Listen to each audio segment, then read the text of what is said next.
Hi there. So I'm just going to keep my little screen a little bit small here just to show you a bunch of things on the computer. And this is a video for my violin students, whether they're at the school, Good Shepherd, or of my own. Just because now that we're online, a lot of these things need to be kind of shown on the screen where most of the help is going to be found. So first of all, a lot of what I'm sharing in terms of files is going to be in the most central location that I've got, considering the students that I have, and that's at the Good Shepherd site. So if you've had that sent to you by link, I think part of that site is Jags Our Homes. That's just part of the school culture. But you're going to find that you've got the menu over here, and that is home is here. Hopefully you're seeing everything, and our screencastify is working. A lot of different things are available in that site. You're welcome to take a look yourself, including um, music play and different things you've probably done in your music courses. So you're just going to go to the menu here to find the violin related stuff. So that's under clubs. So if you scroll down and you actually hit the arrow button and scroll, you're going to find a violin class. Again, you can hit the arrow if you want to just zoom in right to the practice section. Songs to practice is what you want. And there's different information available there, including the Flipgrid codes. And I just wanted to make sure that you understood how the drive is working. I can embed files from my shared drive as long as I've set the sharing settings to include you. You can just find those files kind of embedded on the website, which is helpful. So you can either see it there, or you can use this for a full screen view. So everything right now is in the Violin Club files, even if it's not a PDF file, it's all there. I might do just a plain Suzuki folder later, perhaps for students who are not particularly part of Good Shepherd. But you just click on those and you're going to get access to any of those files. Now, a PDF file, which is what most of these tend to be, is something like this. I'll just bring a PDF file up. A PDF file is a fancy way of saying a text or a music document that is essentially a picture. Or, if you scan something in, the scanned image is going to be a PDF file, most likely, or a JPEG. And the nice thing about it is that it keeps its form. So if you shrink it or whatever, it's nice, but you can't play it. This is just the music on the screen form. So what I like to do is send a file that you can manipulate to some degree, and that is found in MuseScore.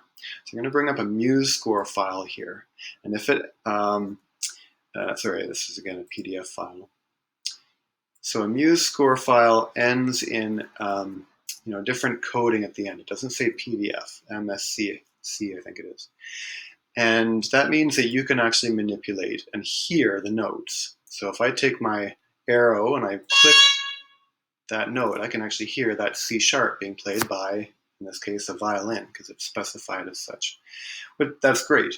I can actually take that note and drag it up and down. It's actually an E now. It says 2, but I've changed it to be an E. All right, so I can do that with my arrow, my cursor, which is not the easiest to manipulate, or I can just input a different letter. If I want it to be a B, I'm just going to put B in the keyboard, and it's going to find the closest B in terms of notation and change it. Or I can use my arrows, which just changes it by up or down arrows, one semitone at a time. So if you didn't like a note, you thought it was wrong, or you just wanted to make it easier for yourself, you can go in, find the file, change a note or so, and save it again. Very helpful. The other thing that's good is that you can hear it playing. So if I specify where I'm going to start, I press the space bar.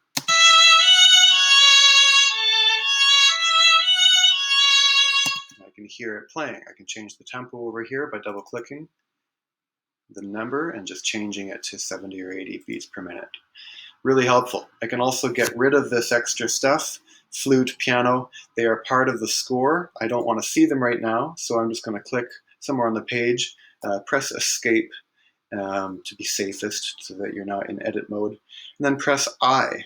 on the keyboard. It brings up my instruments field, and I can specify of the instruments here that are already written for this file. I'm going to change so that I don't see the flute or the piano anymore by unchecking them. Now, when I go back, it's just going to show me the violin. Okay, it's just the violin lines. I know it looks busy, but it's actually a shorter image now because it's just the violin line all the time. Now, if I go to play it, I can still hear the piano and flute in the background. Watch this.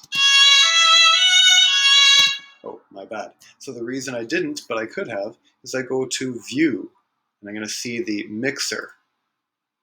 The mixer has the different things that are actually written for the score so far, the violin, flute, and piano. I'm going to scroll up here within that window and unmute those instruments. And I had done that beforehand, I'd forgotten. So now they're unmuted, but I'm only seeing the violin. I press spacebar, or I go up to the triangle to press play again.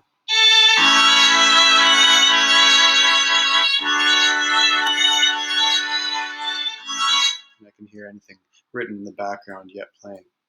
Very handy, so you can manipulate both and change what you need to. Music Score, or MuseScore, is free. Yeah, there's a pro version, so when you go to download it, you just follow the prompts. Just avoid the pro version if you'd like. It's a free month of pro, though, if you are willing to at least put the credit card in there. And then, if you're at all serious about learning how to manipulate music, write your own stuff, I'd highly suggest you do the pro version for a month or so, even if it means some payment.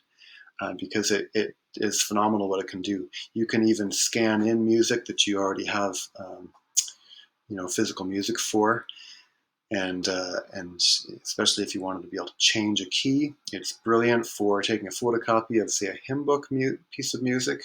Somebody says, "Hey, can you play this?" You recognize, no, I can't play that in some raunchy key, but I can change it. If I could change it to, say, A major, I could play it. Well, you can do that with MuseScore by scanning the music in and then changing it. Right now, let me show you how you would do that. If I had my downloaded music and I'd copied it, I'm going to press Control and A, or Command and A for me on a Mac. Highlights everything. If I were to take my arrow now with everything highlighted, the whole piece goes up a semitone, another semitone, back down 2 semitones. So you would change the key. If you want to start an A, you would make sure that it looks like it's an A. If you want some tips on how to do that, just ask. But so then you'd change the notes, and then you'd go change the actual key signature as well. You'd right-click and delete that, and then just go add another key signature to match, and it will make sure it works for it. Very handy for transposing or learning how to get a piece of music transposable to play with people and give them the revised version. Most pianists say, oh, sure, I'll just play it in a different key. But for a young instrumentalist just starting, that's not as easily done. So bringing revised music to them is handy.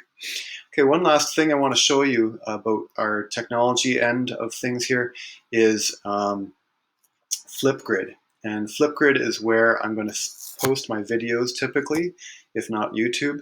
The nice thing about Flipgrid is that you can respond with a very easily facilitated video response. It's up to 1.5 minutes, but I suppose you could change that. And it's just a matter of showing me how are you doing with a certain concept. If you can get into the habit of uploading those regularly, then I can be all the more prepared for your practice session because I know kind of where your performance is at in a given topic. So, for example, here's my topic that I put up here within a certain grid, and I'm going to go to record a response, and it just gets ready right then. So I'm assuming you've got a video cam, and as soon as you press video, you're on. Okay, and it's going to give you 1.5 minutes timed. All right. So all the best with that. Another quick response video to come, just in terms of getting into Flipgrid specifically and using the files there. All right.